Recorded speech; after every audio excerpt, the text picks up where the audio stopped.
নিতায় নন্দিনী গঙ্গা মাধব ঘরণী, ভক্তি ভরে বন্দি তাঁর চরণ দুখানি। হইয়াছেন আর হবেন যত মহাপ্রভুর দাস, শিরে ধরি বন্দি চরণ দন্তে করি ঘাস। সমবেত ভক্তবৃন্দের চরণে আমার সশ্রদ্ধ কোটি কোটি প্রণিপাত।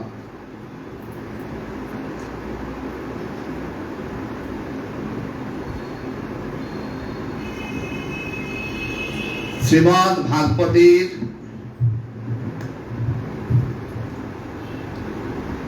দ্বিতীয় স্কন্ধের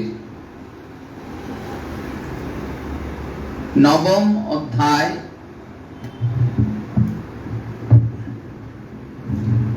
সেই অধ্যায়ে অপূর্ব একটি সংবাদ রয়েছে। আজ সেই সংবাদের কথা আমরা আস্বাদন করব।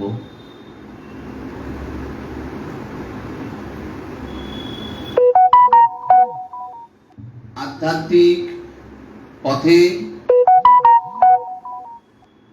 গোবিন্দ আরাধনা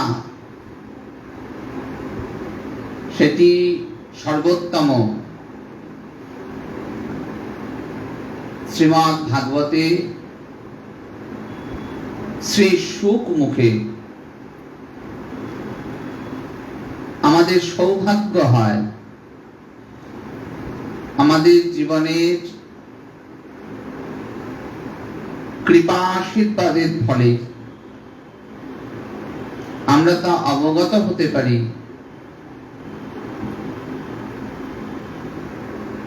কেমন করে না, দ্বিতীয় স্কন্ধের নবম অধ্যায়ের প্রথম যে শ্লোক, শ্রী শুকদেব মহারাজ বলছেন, কি কথা বললেন? বললেন, আত্ম মায়ামৃতে রাজন পরশ্যানু ভবাত্মন না ঘটে তার্থ সম্বন্ধ স্বপ্ন দ্রষ্টু রিবাঞ্জসা।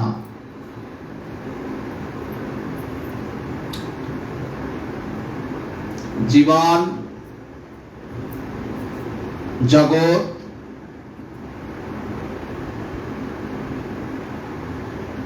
আর স্রষ্টা, এই সম্পর্কে যদি প্রশ্ন থাকে, তার সুন্দর উত্তর যদি খোঁজার অভিলাষ থাকে,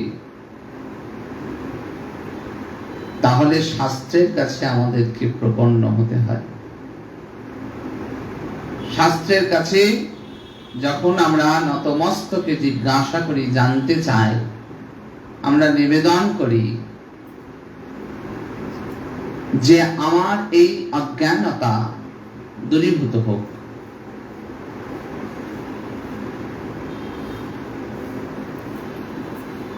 তমসমা জ্যোতির্গময়, এটি হচ্ছে প্রপন্ন হওয়া।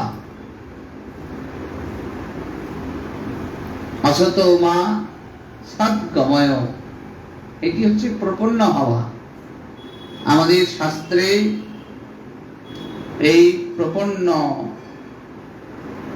হওয়ার কথা রয়েছে, নিবেদনের কথা রয়েছে, আত্মনিবেদনের কথা রয়েছে।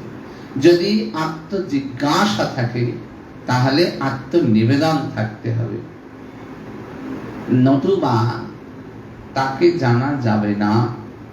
এই জগৎ, এই জীবন আর স্রষ্টা, তাকে জানা যায় না। আর জানা অর্থাৎ জ্ঞান।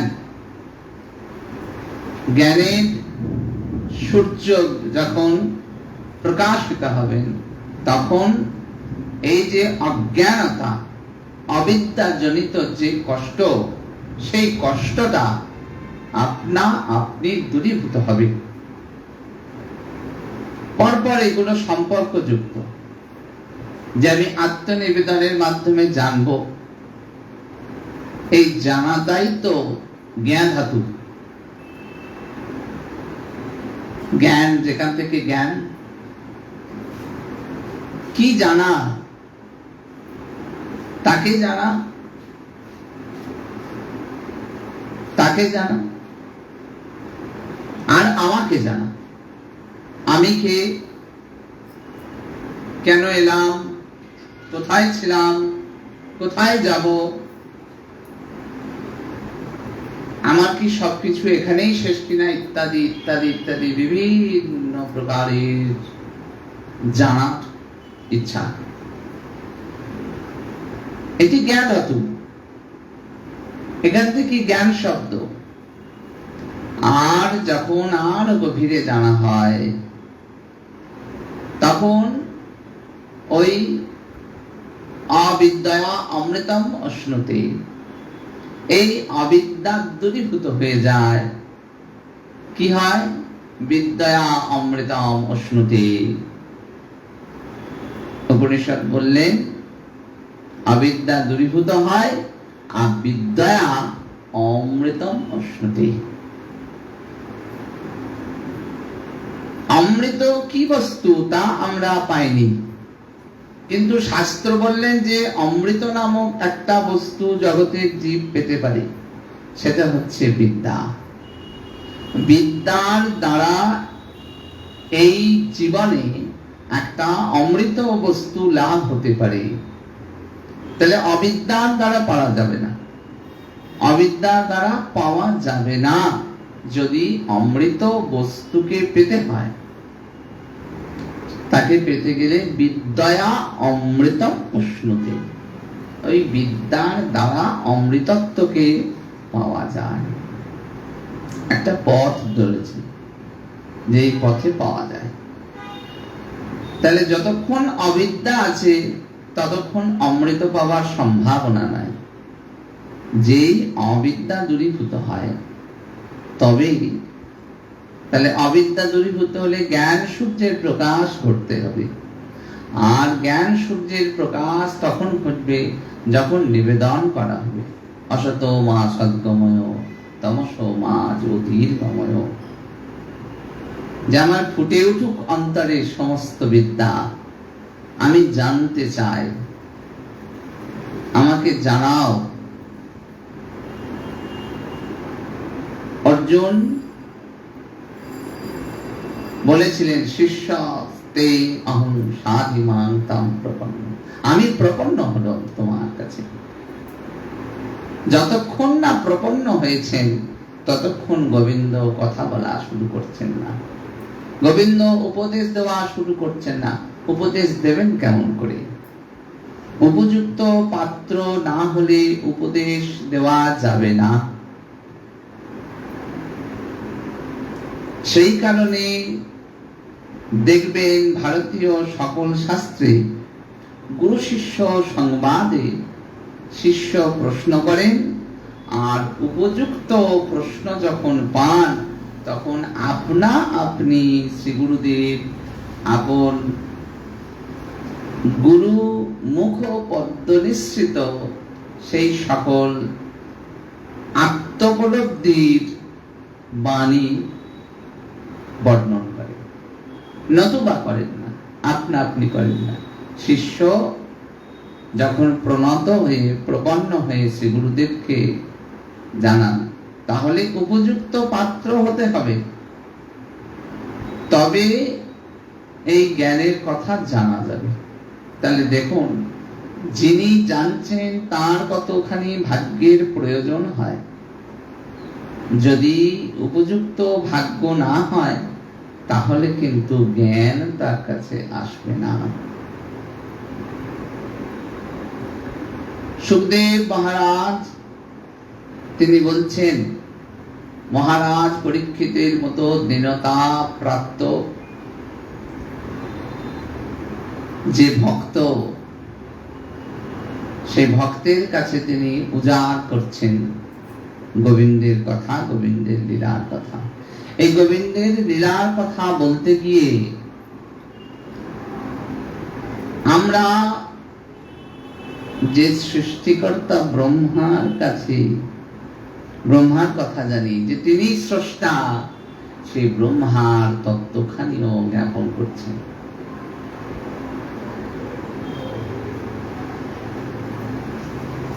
জগতে সেব্য যদি কেউ থাকেন, সে একমাত্র গোবিন্দ।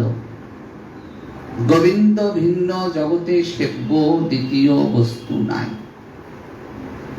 আজকের এই মহতী যে ভাগবতী কথা, সেখানে আমরা আস্বাদন করব যে সুখদেব মহারাজ ব্রহ্মার স্বরূপখানি কি জানাচ্ছেন। আমরা তো ভগবান ব্রহ্মাকে স্রষ্টা বলে জানি, কিন্তু ভগবান ব্রহ্মার স্বরূপটা কি? তিনি কি গোবিন্দের উপরে? তিনি কি জগতের আরাধ্য সেব্য? বললেন আত্ম মায়ামৃতে রাজন পরস্যানুভবাৎমন না ঘটেতার্থ সম্বন্ধ স্বপ্ন দ্রষ্টু ইব অন্ধসা। ব্রহ্মার প্রসঙ্গে আসার পূর্বে সুখদেব গোস্বামী মহারাজ জগতের জীবের প্রকৃতির সঙ্গে মায়ার সঙ্গে যে সম্পর্ক স্থাপিত হয়েছে তার কারণটি ব্যাখ্যা করলেন। কি বললেন বলুন? বললেন আত্ম মায়া মৃতে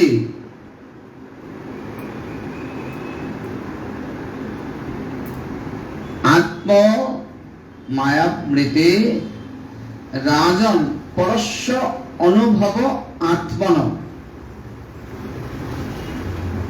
না যেরূপ স্বপ্ন দ্রষ্টা স্বপ্ন দেখেন,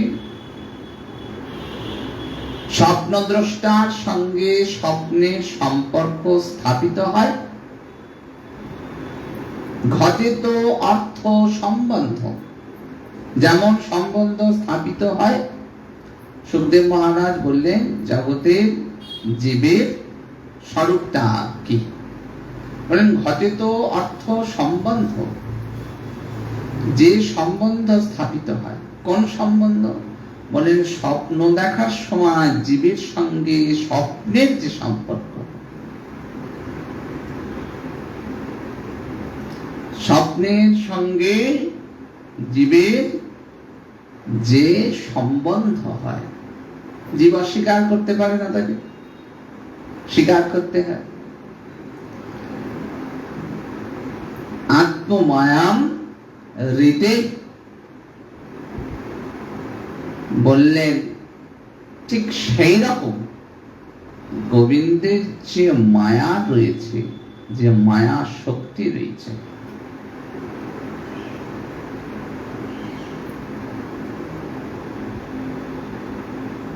সেই মায়া শক্তির কারণ ছাড়া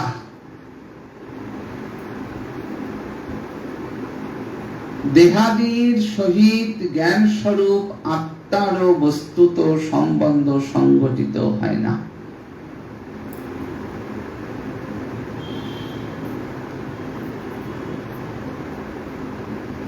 দেহের সঙ্গে আত্মার একটা সম্বন্ধ স্থাপিত হয়, কিন্তু সেই সম্বন্ধটা যেটা স্থাপিত হচ্ছে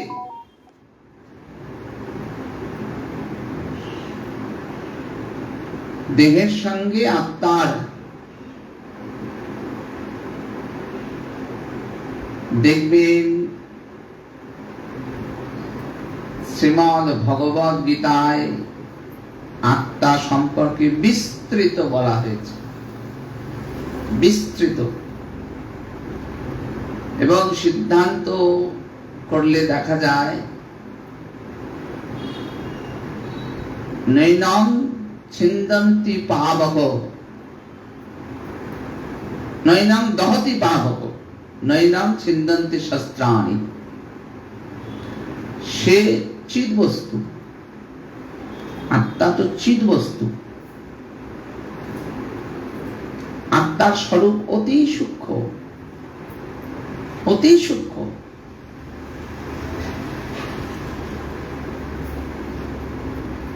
চুলের ডগার 1000 ভাগের 1 ভাগ, এত সূক্ষ্ম, এত সূক্ষ্ম বস্তু। সে আত্মা চিৎ বস্তু হয়ে এই যে দেহ, এটা তো চিৎ নয়, এটা পচে গলে যায়, নষ্ট হয়ে যায়। দেহকে তো আমরা বলতে পারি না নৈনাম দহতি পাবক, আমরা বলতে পারি না, পুড়িয়ে দেয়, মাটিতে গলে যায়। তাহলে কিন্তু চিৎ বস্তু নয়, চিন্ময় বস্তু আত্মা। এই যে সুখদেব মহারাজ বললেন না যে স্বপ্ন দ্রষ্টা তার সঙ্গে যে অবাস্তব সম্পর্ক স্বপ্নের, আত্মার সঙ্গে দেহের সম্পর্কটা এরকম অবাস্তব সম্পর্ক। এর সঙ্গে সম্পর্ক নয়। কিন্তু আমি আপনি সেটা বিচার করতে পারি না। শাস্ত্রের এই কথাটাকে আমরা অনুভব করতে পারি না, শাস্ত্রের এই কথাকে আমরা উপলব্ধি করতে পারি না। কেন? এই যে বললেন আত্ম মায়াম রীতে,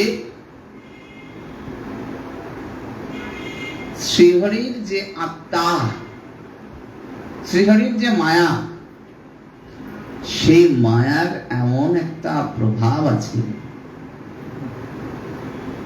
তাহলে এখানে একটা প্রশ্ন আছে, গোবিন্দের যে মায়া, সেই গোবিন্দের অংশ। আর যখন শ্রীমদ্ ভগবত গীতায় বললেন এবেচাংশ কলা পুরুষ, তাহলে আমিও গোবিন্দেরই সেই অংশ। তাহলে আমার প্রতি কেমন করে মায়া এসে প্রভাব বিস্তার করবে? একটা প্রশ্ন আসবে তো। আমিও চিৎ, আবার মায়াও চিৎ বস্তু। গোবিন্দের মায়াও চিৎ বস্তু, কিন্তু সে গোবিন্দের আজ্ঞা পালনকারিণী।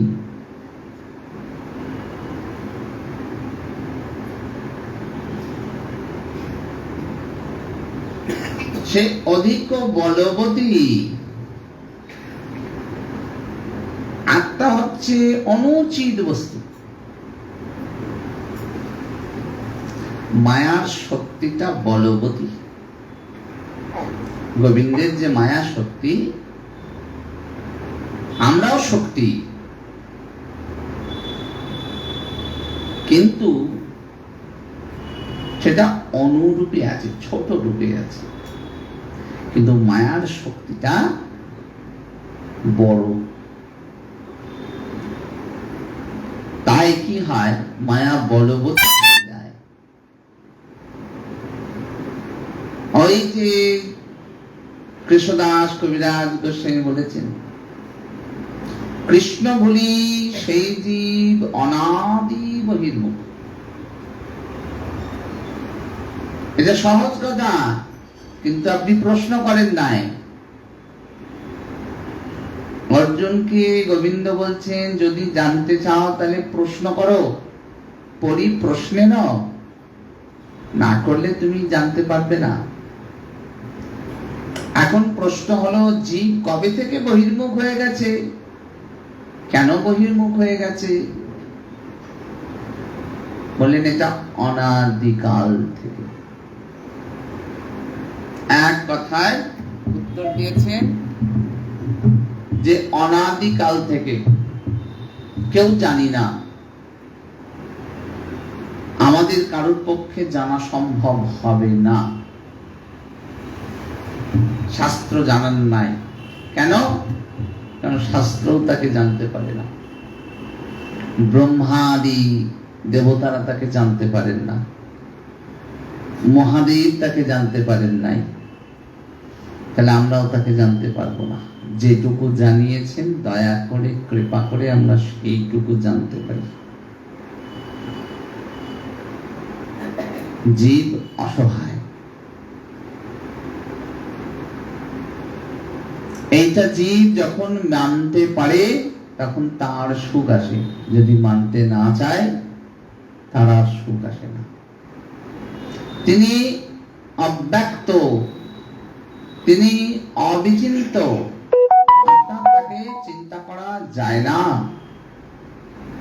আমাদের যেটুকু বুদ্ধি আছে তা দিয়ে তাকে চিন্তা করা যায় না। তাই অনাদি বহির্মুখ, সেই কবে থেকে যে জীব বহির্মুখ হয়ে রয়েছে, অর্থাৎ আমরা গোবিন্দের থেকে উল্টো মুখে হাঁটতে শুরু করেছি। গোবিন্দ যেখানে আছেন সেখান থেকে আমরা উল্টো দিকে হাঁটতে শুরু করেছি, অনাদি বহির্মুখতা। তাই কি করেছেন? মায়া গ্রাস করেছেন আমাদেরকে। এইবার একটি সুন্দর কথা বলেছেন, বললেন জহি বাব মহিমনি শ্রেপ পরস্মিন কালো মায়ায় রমেত গত সম্যস্তক্ত দাস্তে তদো ভয়ম।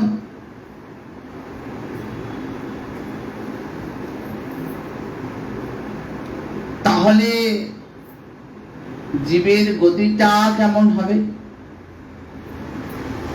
যে তো অনাদিকাল বহির্মুখ, সে তো কষ্ট পাচ্ছে।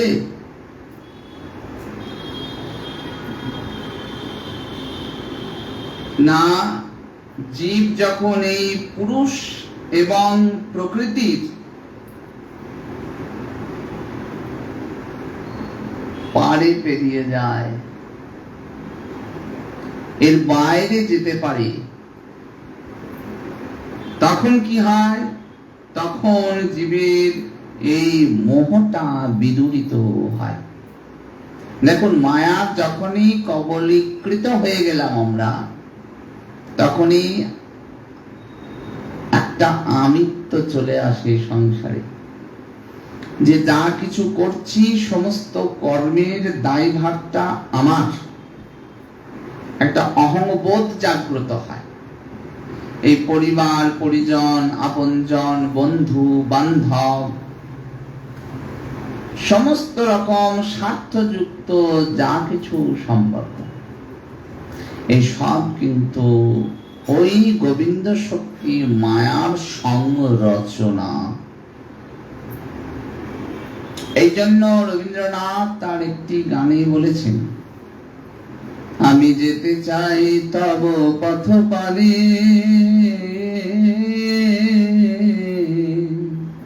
আমি কত বাধা পাইব, আমি জেনে শুনে তবু ভুলে আছি। বললেন, আমি জানি জেনেও তোমায় ভুলে আছি। এই অনাদি বহির্মুখতা, আমরা তাকে ভুলে থাকি।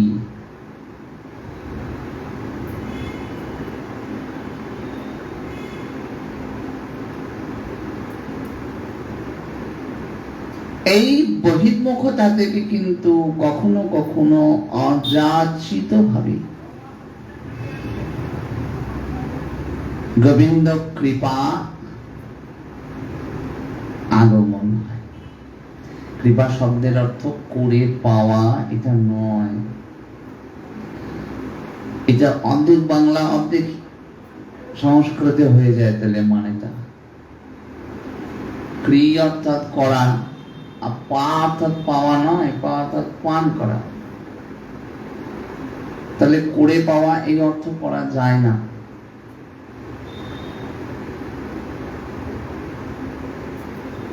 কৃপা অযাচিত বস্তু। কৃপা সাধ্য বস্তু নয়। তত্ত্ব তো এটা একটু বোঝার আছে। গোবিন্দ কৃপাটা অযাচিত বস্তু।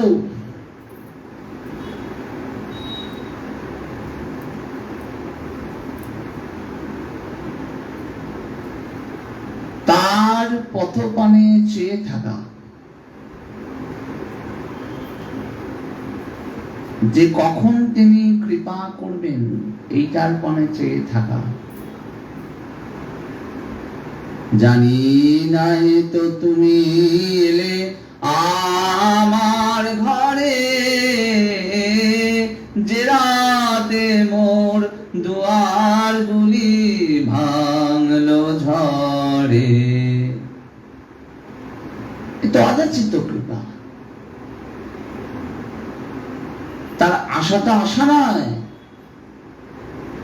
তিনি দুয়ার ভেঙে আসেন। আর কৃপা দুয়ার ভেঙে আসে, চাইতে হয় না। তিনি কৃপা আপনা আপনি করেন। যখন তার কৃপা হয়, তাই কৃপা আমি খুব সাধনা করলে যে পাবো এমনটা নয়।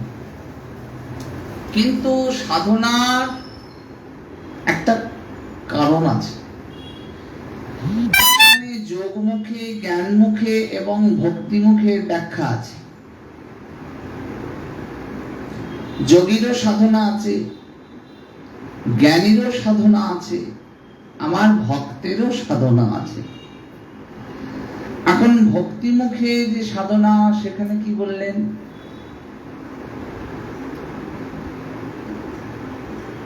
বললেন আনুকূল্যেন কৃষ্ণানুশীলনম।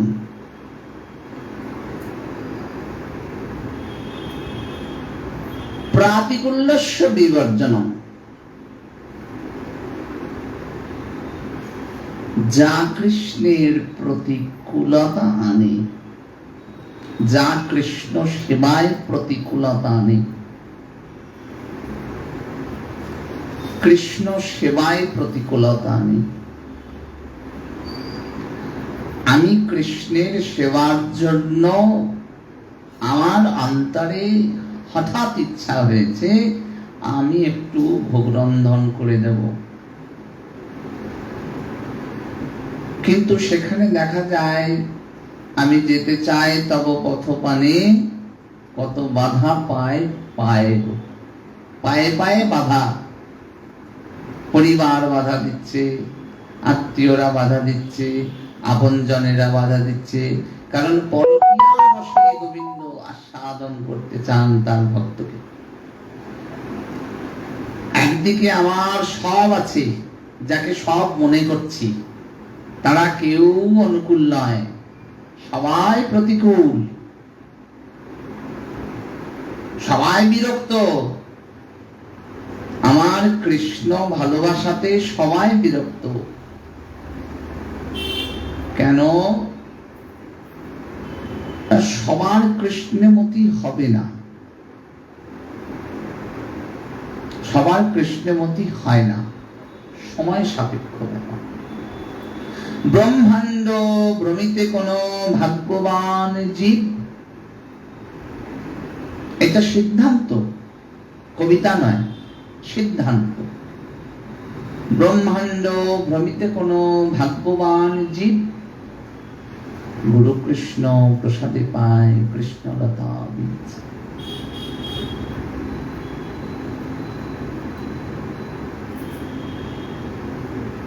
তাহলে একই সঙ্গে, একই বাড়িতে, একই জায়গায়, একই খাবার খেয়ে সবার একই সঙ্গে ভক্তি আসে না। যেমন করে একই ক্লাসে সব ছেলে মেয়ে পড়লেও সবার একসঙ্গে একই ভালো রেজাল্ট হবে না। একই গুরুর কাছে পড়াশোনা করে সবাই কিন্তু প্রহ্লাদ হয় না, একসঙ্গে হবে না। আমরা সবাই আলাদা। এটা সংরচনা, মায়ার সংরচনা, যে এক জায়গায় এনে দিয়েছে। আমরা জোর করে সব এক হয়ে গেছি, আমরা এক নই। গুরু কৃষ্ণ প্রসাদে পায় ভক্তিদাতা বীজ। কেউ কেউ পায়। তাই অন্তরে বাসনা হয়েছে গোবিন্দের জন্য আমি কিছু একটু করব, কিন্তু দেখা যায় যে প্রতিকূলতায় ভরপুর। মনটা আমি দিয়ে দিয়েছি, কিন্তু আমি চাইছি আমি দেহ দিয়েও তার একটু সেবা করি, কিন্তু বহু প্রতিকূলতা। প্রাতিকূল্য বিবর্জন, আনুকূল্যে কৃষ্ণানুশীলন, আর প্রতিকূলতাকে বিবর্জন করা।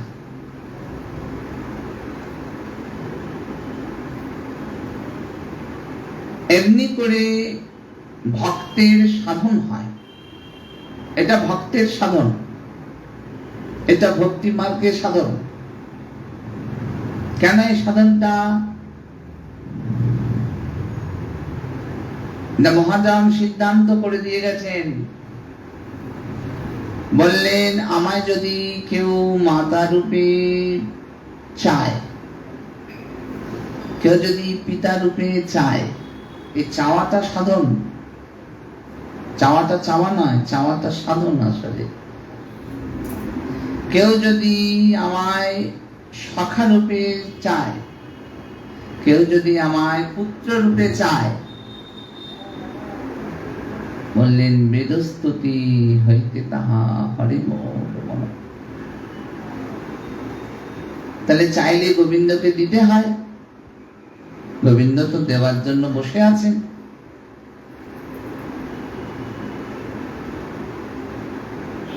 এই চাওয়াটার নামই তপস্যা। কি চাইবো আমি তার কাছে?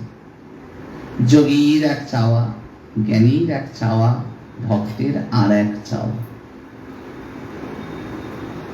ভক্ত বলবেন আমায় তোমার মাতা করো, আমায় পিতা করো, তুমি আমার পুত্র হও, আমি তোমার সখা হব, তুমি আমার সখা হও। প্রিয়া যদি মান করি করে ভৎসন। আর কি চাওয়া হতে পারে? যে তুমি আমার প্রিয়তম হবে, আমি তোমার প্রিয়তমা হব। এত দূর অব্দি চাওয়া যেতে পারে। এটা কিন্তু আমরা জানতাম না। এত দূর যে চাওয়া যায় এটা কিন্তু জানতাম না। কেন না, যতদিন না গৌরহরি এসেছেন ততদিন জগতে জানা হতো যে লক্ষ্মী দেবী নারায়ণের সেবা করছেন, এই পর্যন্ত। এর উপরে যে ওঠা যায়, এর উপরেও যে চাওয়া যায়, এর উপরেও যে নারায়ণকে বিষ্ণুকে আপন করে পাওয়া যায়, যে আপনত্বে শুধু পার্শ্বদ তনু নয়, প্রিয়া যদি মান করি করে ভৎসন, গোপীরা ভৎসনা করেছেন। তাই তো কৃষ্ণদাস কবিরাজ গোস্বামী পাদকে বলতে হলো অনর্পিত চরিঞ্চিরাত করু, নয়া অবতীর্ণ করো। বললেন যা ছিল না, যা দেওয়া হয়নি, কে দেবেন? তার নিজের প্রেমের ভান্ডারের জিনিস কার ক্ষমতা আছে নিয়ে এসে দেবে? তিনি নিজে না দিলে তো হতে পারে না, দেওয়া যেতে পারে না। কে চুরি করবে? ভালো চোর না হলে তো ভান্ডার থেকে চুরি করা যাবে না। ছোট থেকেই তো চুরি। এটি আসলে জগৎকে দেখাচ্ছেন যে দেখো আমি ছেলেবেলা থেকেই কিন্তু চোর, খুব বড় চোর। তাই আমার পক্ষে ওই তোমাদের যা দেহ বস্তু, তার জন্য আমি ছাড়া তো কোনো বড় চোর নেই যে বৃন্দাবনের প্রেমের সম্পদটা চুরি করে নিয়ে যাবে। মা যশোদার কাছে মার পর্যন্ত খেয়েছি চুরির জন্য। এই একমাত্র আমি পারবো বৃন্দাবনের চুরি করা জিনিসটা নিয়ে যেতে। তাই যা জগৎ সংসারে যা কিছু আমরা দেখছি, এক গোবিন্দ বহু হন। তিনি রাধারানী হন, তিনি গোপ হন, তিনি গোপী হন, তিনি বলরাম হন, তিনি সব হন। তার ইচ্ছা মাত্র তিনি এত কিছু হন। কেন? একাকী নরমতি। গোবিন্দের যখন ইচ্ছা হয় আমার আনন্দ প্রয়োজন, ইচ্ছা মাত্রই সকল কিছু হয়। আমরা তার ইচ্ছার বশীভূত মাত্র। আমরা আস্বাদন করছিলাম যে এই যখন পুরুষ এবং প্রকৃতির কবল থেকে বেরোনো যায়,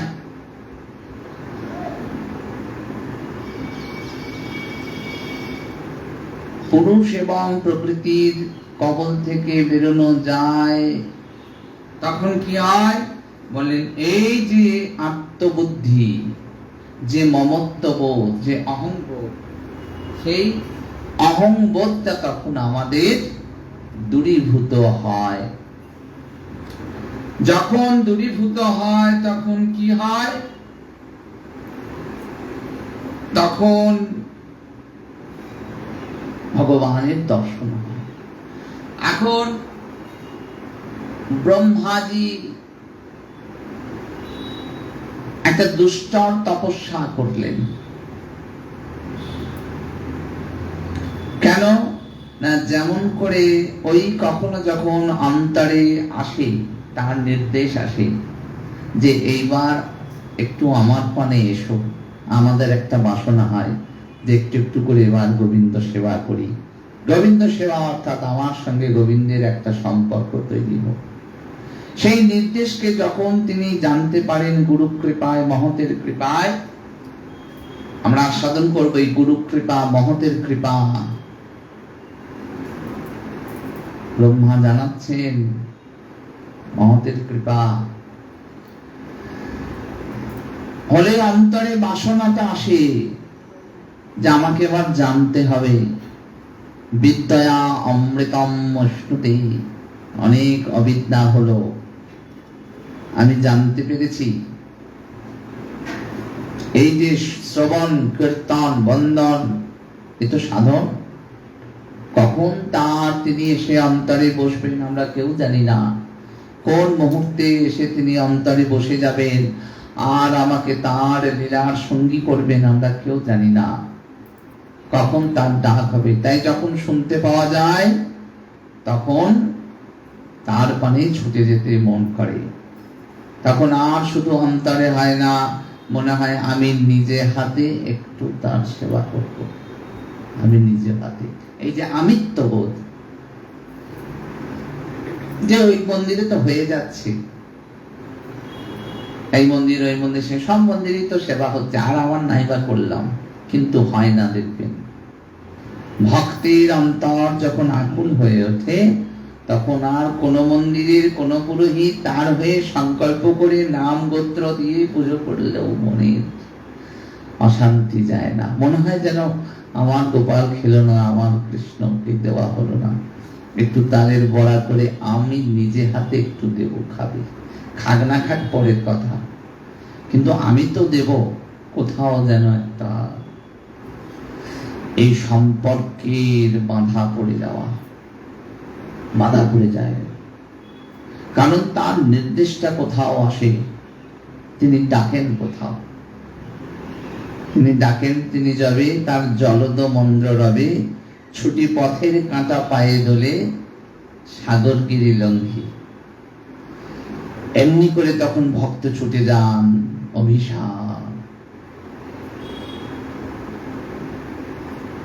অভিসারে ছুটে যান শ্রীমতী রাধারানী। তখন আর তার বাঁশির ডাক শুনলে জগতের জীব যখন অনুভব করেন যে গোবিন্দ সেবায় তিনি সর্বোত্তম, ব্রহ্মাজি যখন অন্তরে ভাবছেন, কি ভাবছেন, যে আমাকে তো সৃষ্টি করতে হবে জগতে,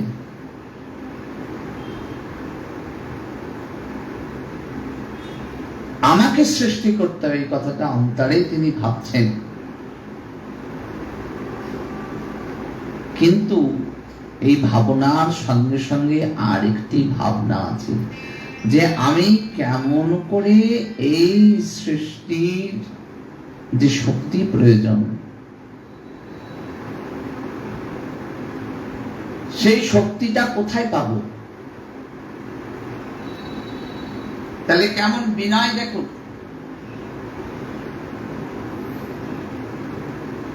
এর পূর্ব প্রসঙ্গে বললেন না, যখন মায়া কবলিত হয়ে যায় তখন জীব আমিত্ব বোধ করে, যে আমি করছি, আমার কর্মের ফল হবে এইটা, আমার কৃতকর্মে পুণ্য পাওয়া যাবে, এই পাওয়া যাবে, সেই পাওয়া যাবে। ব্রহ্মাজির যখন সৃষ্টি কার্যের সময় হয়েছে, তিনি তখন ভাবছেন যে আমি কি করি, কেমন করে করি কার্য। এই বলে পদ্মাসনে বসে যখন তিনি একটা সমাধান খুঁজছেন, তখন তার নির্দেশ আসছে অন্তরে দুটি শব্দ। কোন দুটি শব্দ?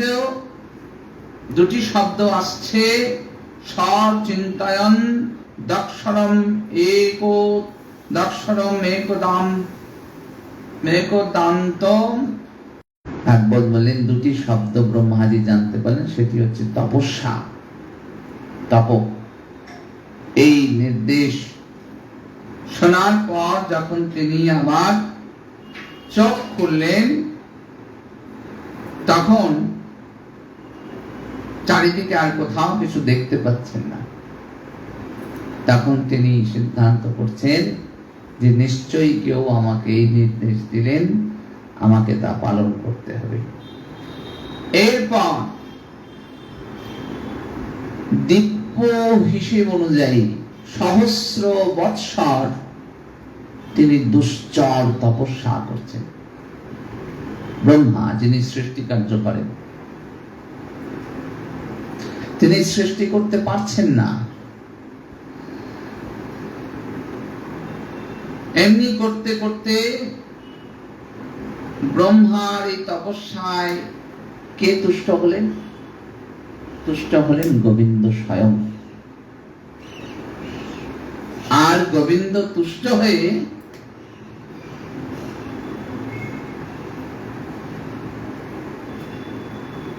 তাকে দর্শন করাচ্ছেন বৈকুণ্ঠ লোক।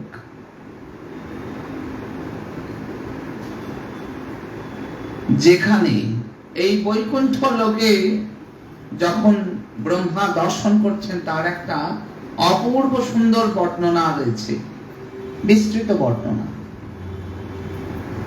সেই বর্ণনায় বলছেন যে বৈকুণ্ঠ লোকের নাম বৈকুণ্ঠ কেন? কারণ সেখানে কোন প্রকার মায়ার প্রবেশ অধিকার নাই।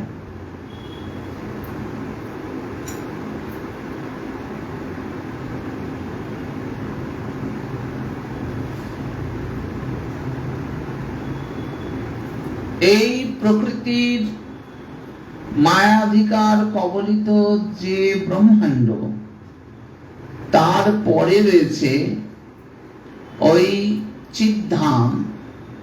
এই চিদ্ধাম আর এই ব্রহ্মাণ্ডের মাঝে রয়েছে বিরজা নদী। সেই বিরজা নদীতে সমস্ত ক্লেশ, সমস্ত মায়া মুক্ত হয়ে তারপরে জীব গিয়ে পৌঁছয় গোবিন্দ ধাম, বৈকুণ্ঠ ধামে, নারায়ণের ধাম। বিরজা নদীর পাড়ে সেখানে গিয়ে পৌঁছয়। বৈকুণ্ঠ লোকে কি হয় না বললেন, সেখানে অবিদ্যা, অস্মিতা, রাগ, দেশ আর অভিনিবেশ, এই সমস্ত মায়ার অধিকার সেখানে কাজ করে না। সেখানে নারায়ণের অধিকার, সেখানে লক্ষ্মী দেবীর অধিকার, সেখানে বিশুদ্ধ সত্যের অধিকার, মায়া দেবীর অধিকার নাই। ত্রিগুণময়ী যে মায়া, সেই ত্রিগুণময়ী মায়া সেখানে নাই। সেখানে জন্ম, বৃদ্ধি, বিকার, বিপরিণাম, বার্ধক্য, মৃত্যু, এই সমস্ত কোনো কিছুই নাই।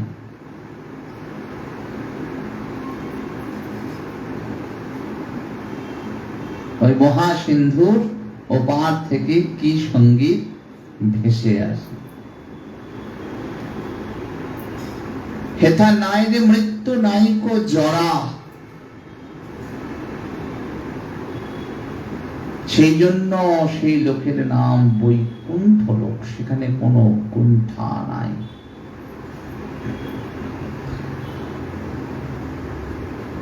তপস্যা করলেন, তপস্যায় সন্তুষ্ট হলেন গোবিন্দ। গোবিন্দ নিয়ে গেলেন বৈকুণ্ঠে, বৈকুণ্ঠ ধামে দর্শন করছেন। কি দর্শন করছেন না,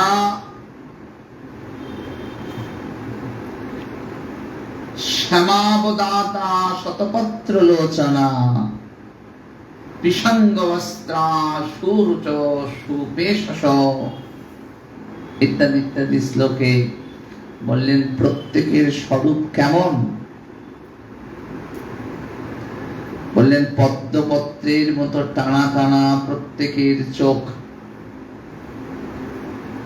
পীত বস্ত্র ধারণ করে আছে সেখানে।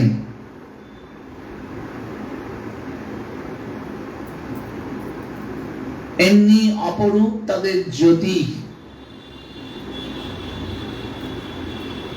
যা চিন্তা করা যায় না, যা বর্ণনা করা যায় না। এরা সকলে গোবিন্দের পার্শ্বদত্ত লাভ করেছেন, নারায়ণের পার্শ্বদত্ত লাভ করেছেন, পার্শ্বদ দেহ লাভ করেছেন। তারা পার্শ্বদ, পরিকর রূপে তারা রয়েছে, নারায়ণের সেবা কার্য আদি তারা করছেন। আর সেই বৈকুণ্ঠ লেখে কে রয়েছেন? রয়েছেন লক্ষ্মী দেবী।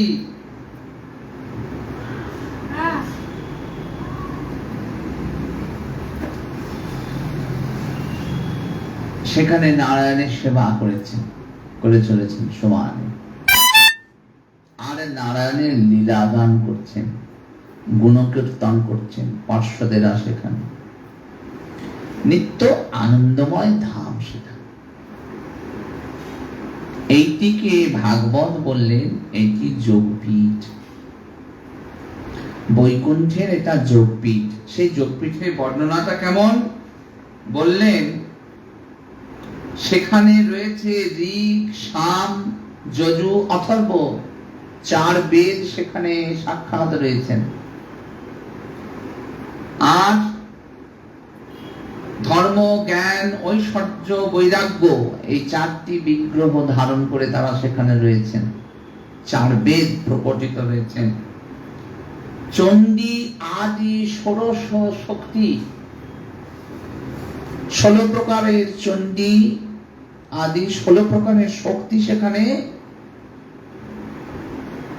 প্রকটিত রয়েছেন, নারায়ণের সঙ্গে প্রকটিত রয়েছেন। আর বিভিন্ন দ্বারে জয়, বিজয়, নন্দ, সুনন্দ, ধাতা, বিধাতা, এমনি করে সকলে বিভিন্ন দ্বারে দ্বারে প্রহরী রূপে রয়েছেন। পরবর্তীকালে আপনারা জানেন যে জয়, বিজয়, তারাই শুম্ভ, নিশুম্ভ, কংস ইত্যাদি হয়ে তারা আসেন। এরা সকলে রয়েছেন গোবিন্দের প্রহরী হয়ে। এটা কোথায়? এটা বৈকুণ্ঠ ধামের যোগপীঠ বলা হচ্ছে, যেখানে মা লক্ষ্মী এইটা ঐশ্বর্য স্বরূপ। নারায়ণ এখানে 4 হাতে ঐশ্বর্য প্রকটিত করে লক্ষ্মী দেবীকে নিয়ে রয়েছেন। যারা ঐশ্বর্য মার্গে সেবা করবেন তারা এই স্বরূপের সন্ধান পাবে। আরেকটি যোগপীঠ রয়েছে যেটি মাধুর্য স্বরূপে হচ্ছে গোলক ধামে। সেখানে কিন্তু এদের প্রবেশাধিকার নেই, তারা কিন্তু সেখানে সেই যুগল স্বরূপের সেখানে তারা নাই, সেটা অন্য যোগপীঠ। এখান থেকে আরো উচ্চ স্তরে 50 লক্ষ যোজন আরো ওপরে সেই স্তর রয়েছে। তা যখন ব্রহ্মা দর্শন করেছেন এই স্বরূপটা, সেই স্বরূপটা দর্শন করে অত্যন্ত আপ্লুত হয়ে কাঁদছেন। দেখুন গোবিন্দের এই কৃপাটা পেয়ে, অযাচিত কৃপাটা পেয়ে, এই দর্শনটা পেয়ে কাঁদছেন। কেঁদে কেঁদে কি বললেন এই কথাটি আস্বাদন করে আজকে আমরা হরিকথার বিশ্রাম দেব। কি বললেন? অপূর্ব একটি কথা বলছেন, ব্রহ্মা বলছেন। পরদিন আমরা আরেকটু আস্বাদন করবো যে ব্রহ্মা স্বরূপ কি, ব্রহ্মা কেন এলেন, কেমন করে চাইছেন, ব্রহ্মা বিষ্ণু মহেশ্বরের যে তত্ত্ব, কেন যিনি ব্রহ্মা তিনি বিষ্ণু। আবার একই অর্থে একদিক থেকে ব্রহ্মা আলাদা, বিষ্ণু আলাদা। না তদ্দর্শনাল নাদ পরিপ্লুতান্তর ঋষত্তনু প্রেম ভরাশ্রুলোচন ননাম পাদাম্বুজমস্য বিশ্বশ্রী যৎ পরমহংসেন পথাধিগম্যতে। বলেন আনন্দে পুলকিত হয়েছেন ঋষভতনু, খুব আনন্দিত হয়েছেন। যার দর্শন পাওয়া যায় না, তার অযাচিত কৃপা যখন লক্ষ্মী নারায়ণের ওই স্বরূপ, যেখানে সবাই দিব্য, সবাই নারায়ণের মতো স্বরূপ পেয়েছে, সেখানে এক নারায়ণ নয়, সবাই নারায়ণের মতনই তাদের স্বরূপ সেখানে। ওই অপূর্ব দর্শন, চোখ ফেরানো যায় না। বললেন যখন কাঁদছেন আর বললেন ভাগবত পরমহংসগণের মার্গ আশ্রয় করিলে সে ভগবানের পাদ পদ্ম দ্বন্দ্ব লাভ হয়। ওই দুটি রাঙা চরণ, যে রাঙা চরণ দেবী লক্ষ্মীও আরাধনা করছেন, বলেন সেই ওই রাঙা চরণ লাভ হয় যদি পরমহংসজনের, যারা জগতে ওই প্রকৃতি পুরুষের পরপারে গেছেন, গিয়ে জানতে পেরেছেন, তাকে জেনেছেন, তাকে জানবার জন্য নিরন্তর চেষ্টা করেছেন, আনুকূল্যেন কৃষ্ণানুশীলনম, তার জন্য সব দিয়েছেন।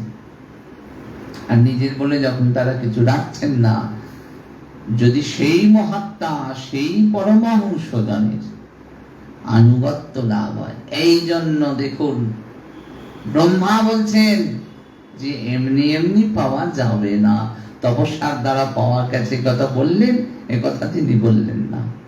বললেন পরমহংসজনের যদি পথ আমরা অনুসরণ করি, সেই পথে যায়, যে পথ তারা দেখাবেন। এই জন্য বলেছেন ব্রহ্মাণ্ড ভূমিতে কোনো ভাগ্যবান দ্বীপ গুরু কৃষ্ণ প্রসাদে পায় ভক্তিলতা হয়েছে। এই গুরু কৃষ্ণ প্রসাদটা কি? এই গুরুদেব তো তিনি, সেই মহৎ ভক্ত, তো সেই মহৎ জন, পরমহংস জন, যার সব আছে কিন্তু কোনো কিছুই নেই, সব ত্যাগ আছে। এই তো পরকীয়া রসে সব ত্যাগ করে গোবিন্দের দিকে ছুটে গেছেন। এই তো পরকীয়া রসের সেবা, যে সব আছে, স্বামী পুত্র সংসার সব আছে, কিন্তু থাক, সব ছেড়ে তারা চলে এসেছেন তার কাছে, গোবিন্দের পানে তারা ছুটে এসেছেন। বললেন এই মহৎ জনের যদি পথ অনুসরণ হয়, তা কেমন করে অনুসরণ হবে? আমরা কেমন করে অনুসরণ করব? আমাদের অনুসরণের একটাই পথ, শ্রবণম কীর্তনম বিষ্ণু। সুখদেব গোস্বামী পাদ বলেছেন আর দ্বিতীয় পথ নাই, শ্রবণ করুন। গোবিন্দের কথা শ্রবণ করলে গোবিন্দ এসে অন্তরে বসে যান, আমাকে আর কিছু করতে হয় না, আপনি গোবিন্দ বাকিটুকু করিয়ে নেন। তাই আমার দায়বদ্ধতা এই পর্যন্ত, আমি আসবো, এসে হরিকথা শুনবো আর তার গুণ কীর্তন করবো। আসুন সকলে মিলে কীর্তন করি। জয় জয় রাম।